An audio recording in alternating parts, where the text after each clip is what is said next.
All right. Good morning, everybody. Joe Van Doren here, and welcome to our Virtues Pick for today. I'm a little bit earlier than usual, but a lot of things on the plate today, so I just wanted to make sure I got this. And what a great word we got today for our Virtues Pick, and that word was serenity. And isn't that something that all of us want, right? We want to feel that. So let's read the description first, and it goes like this. Serenity is tranquility of spirit. It is an abiding sense of trust and faith that all is well. In the midst of trials, we are accepting and resilient. We go with the flow. We practice stillness, reflection, and mindfulness. Serenity gives us lucidity of thought and allows us to detach from strong emotions that can cloud our judgment. We do not allow worry or fear to throw us off balance. We cultivate peaceful presence. We are able to be the calm in the wind. Well, how important is that to us, right? To be in that place where no matter what's going on around us, that we still have that peacefulness, that we have that tranquility that it speaks of, right? And I guess, the question is how do we do that? And I don't know. For me, it's not something that I've mastered yet, like 100% of the time, but I have been getting better at this. And for me, the thing that has helped the most is being in the present moment. What is it that's good about this situation right now?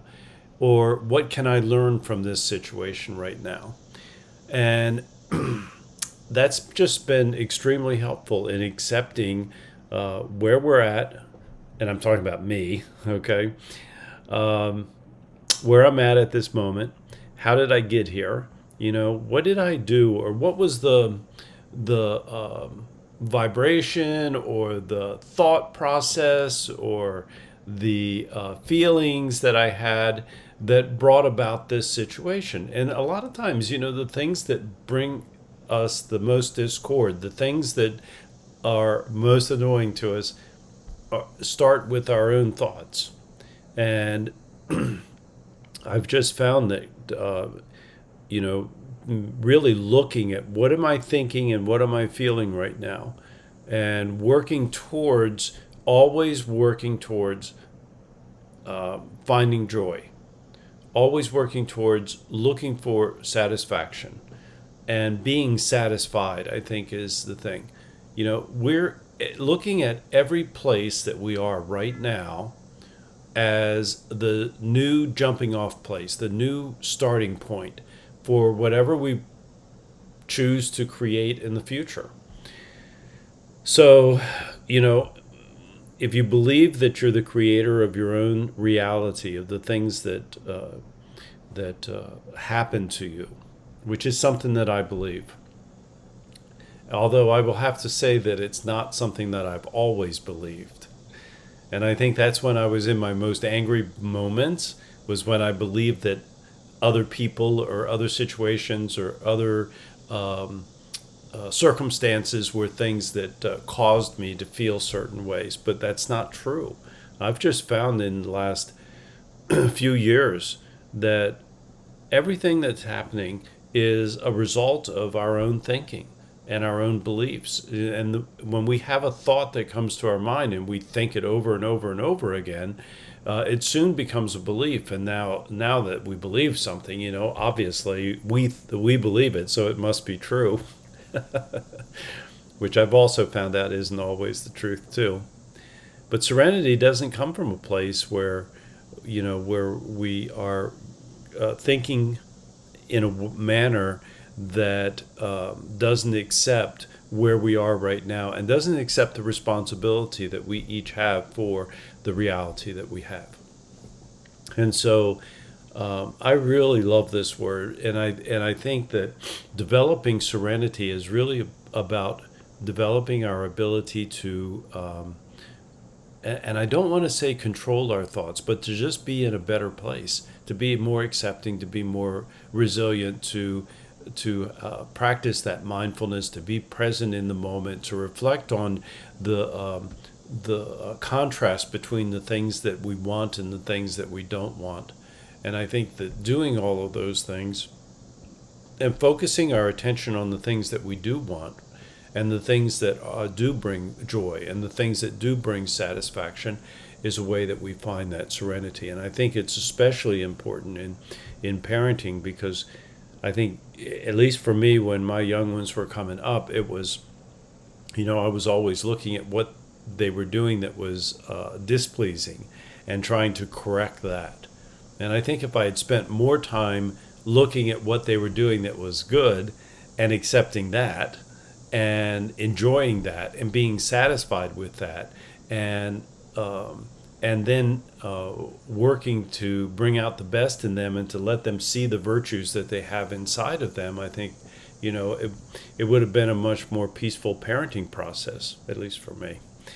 And so I just encourage, if you're a parent, that which I hope that many of you that are watching this are parents, and I hope that you share what we're sharing with others, because the virtues are what's inside all of us, including our children. And if we refuse to acknowledge them and to see them, then they're still going to be inside of them, but they're probably going to be developed in a negative way. And that's not our hope for our kids, for any of us. None of us want that. So how do we help our children gain that serenity and that tranquility of spirit? Well, first off, we have to recognize that every child has their own personality and temperament and skills and talents and gifts and all of those things, right? But especially that temperament thing and the personality thing. And so always, we need to set the example. But we also can help them to see that they have the virtues inside of them and ask them to call on them. Just simply ask them to call on them. What would it look like for you to speak in a more kind way? How would responsibility look in this situation? What would respect look like if you were to practice that? How could you do that? And I think just understanding that we need that courage to step into that place, to talk to our kids in a way that's respectful and not demanding complete 100% obedience. And yes, we'd love to have that obedience all the time, right? But let's be real, that's just not going to happen. And because they're in their own personality, their own temperament, and they have their own inner being that's guiding them, right? And sometimes we're drawing the worst out of them with the way that we speak to them, the way we treat them. And so serenity is all about being in that present moment, being satisfied with where we are, and recognizing it as a starting place for where we want to be. So that's my thoughts today about serenity. I hope you have a day that is tranquil and peaceful for you. And until we see you tomorrow morning, keep practicing the virtues and the 4 C's of successful parenting. And that is clarity, communication, consistency, and community. All right, everybody, until next time.